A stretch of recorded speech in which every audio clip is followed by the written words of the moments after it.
কি দারুণ ফ্ল্যাট তোমার, এই সোফাটা কি নরম। আচ্ছা শোনো, একটু পরে কিন্তু আমার মা বাবা আসবে এবং আমি তাদের সামনে আমাদের বিয়ের কথাটা পারতে চলেছি।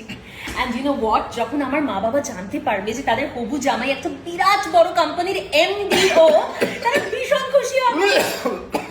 কি হয়েছে, এনি প্রবলেম? জল দেবো? না না কিছু খাবো না। আচ্ছা এমডি ওটা আমি ঠিক জানি না। এমডি তো আমি জানি ম্যানেজিং ডিরেক্টর কোনো কোম্পানি, বাট হোয়াট ইজ এমডিও? ফুল ফর্মটা কি গো? Media distributing officer. এই শোনো, আমার হাতে না বেশি সময় নেই। তোমার মা বাবা কখন আসবে? আমার অনেক ভোরে উঠতে, অনেক সকালে অফিস আমার। ভোরে অফিস? হ্যাঁ ভোরে অফিস, এত বড় পোস্ট। এই কাজটা কি গো তোমার? বললাম তো, মিডিয়া ডিস্ট্রিবিউটিং ঠিক আছে ঠিক আছে, মিডিয়া ডিস্ট্রিবিউটিং কি মানে কাজটা কি? আসল কাজটা বলো, কাজটা কি? এটা কি করছো? এটা এটা আরে দাও কাগজ, কাগজ দি বাড়ি বাড়ি, মিডিয়া ডিস্ট্রিবিউটিং অফিসার। हे हरि राम कृष्ण जगन्नाथ प्रेमानंद